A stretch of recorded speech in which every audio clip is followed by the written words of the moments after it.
I'm not gonna lie, when I went to this PWI, I felt like a fish out of water. Anyway, during my icebreaker, I think one of my questions was like, what type of music do you like to listen to? And I was like, Young Boy, because I felt like that was a very stock answer that I wouldn't get a lot of questions for. And the girl I ended up doing it with was like, who's Young Boy? What? All right, let's talk about HBCUs versus PWIs. Now, sadly or gladly, at least for the video's sake, I had the opportunity to go to both of them. But let's start with the PWI because that was the first school I attended and ultimately still my main school. I'm not gonna lie, when I went to this PWI, I felt like a fish out of water. See, I didn't go to one of those big PWIs like LSU, Alabama, Ohio State. I didn't go to one of them. I went to a small PWI and my college mainly focused on healthcare.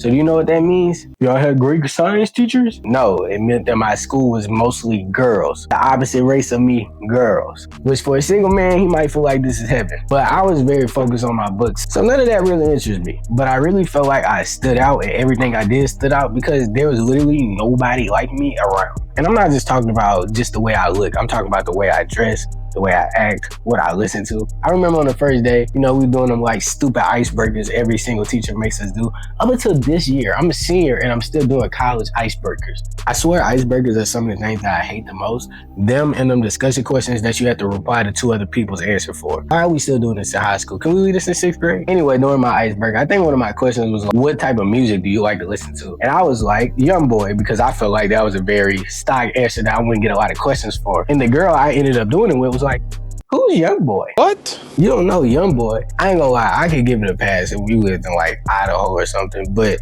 we live in Baton Rouge, Louisiana, where Young Boy is from. So the fact that somebody didn't know who this was said I was in completely foreign territory. Even though it was a culture shock, it was still a really good environment for me because it really helped me grow in a lot of different ways. I became a peer leader, I became a member of SGA, I became a member of my biology group because of all of this. And honestly, if I was to go to an HBU mainly and go to a school where all my friends at, I probably would have never been a part of any of this. Going to the school definitely did have some drawbacks. Pretty much the fact that I was literally in every single picture they took around the school for some reason. It's me and one other person of color, and somehow we are in every single picture for every single event.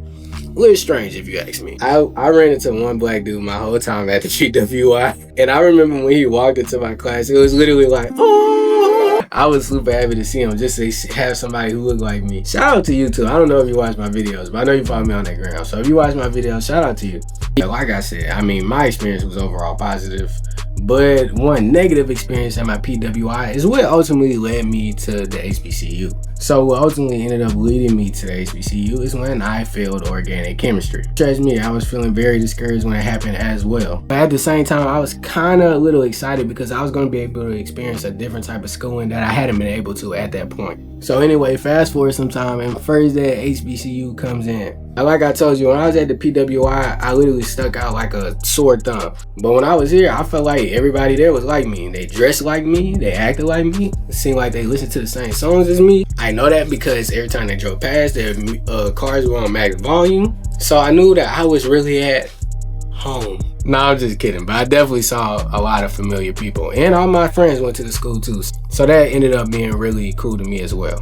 When I first walked on the campus, I could immediately tell I was in a completely different environment. Not to judge books by its covers, but I saw students with neck tats. And in my first class, they had a dude literally who had an ankle monitor on. I don't know if it was just luck of the draw of me being in the class with that guy, but I went to the other school for 2.5 years before that and never saw that, so maybe not. One main difference I saw at this school was that I felt like people were a lot less serious. Like at my other school, and mainly probably because it was an all-commuter school, people didn't really like hang around, talk to people. It seemed like it was nothing to do but go to class. HBCU I attended was a lot different. It seemed like there was stuff going on all the time. And I will admit, I had a lot of fun with that. Because for the first time in my whole college career, it felt like I was really part of a family. It felt like I was part of a student body. Now, of course, at my other school, when I was in like peer leaders at SGA, That was probably the closest I got to feeling like that. But for some reason, when I was at that school, I really felt like a real student. Like I was really in college now. Like this was the college I dreamed of, you know, big dormitoriums, all that type of stuff. But like I said, one thing I didn't expect was that people were going to take the class a lot less seriously, especially because I had just took the same class at my PWI. Even like observing the body language,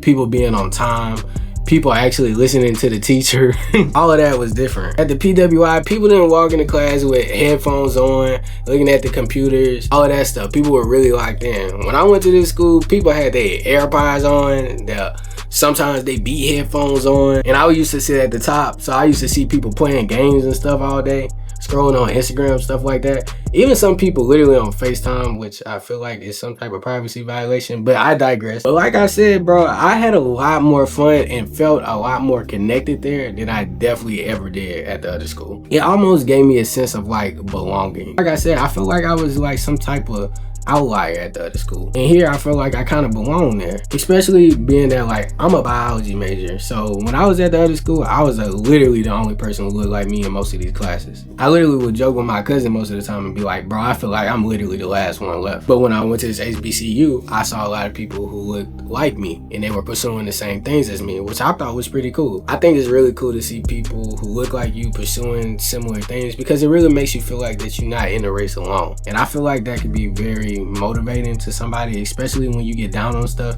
and you have a certain community in the school that just pushes you whenever you like don't want to do stuff. Like I said, every class wasn't like that, because it definitely was a lot of people there who seemed like they was just there to party or whatever they were doing outside of the union for 6 hours a day. But my core class, being in my class with people who cared and people who were pushing one another, I really like that. Bro, at the end of the day, I don't really feel like it matters if you go to a PWI, HBCU. I really think the most important part is that you get the education and you take all the classes seriously. Sometimes people like to ask me like which school I like better and which school that I think I would have been more successful at. And ultimately at the end of the day, I always say, I really feel like a student who's gonna be successful will be successful anywhere. Don't get me wrong, some teachers do make it a lot harder, and sometimes certain circumstances do make it to where maybe you don't get that grade, or maybe you don't, or maybe the class doesn't look the way you want it to. But at the end of the day, I feel like somebody who really has it in their heart and really wants to succeed at something is going to make it happen. So if you're like a high school student and you're kind of trying to figure out which way you're gonna go, ultimately I would say go where your heart at, but don't stress over it too much, because if you're motivated to do it, you're gonna make it happen. That's pretty much all I gotta say about that. If you like the video, leave a like, comment, subscribe, and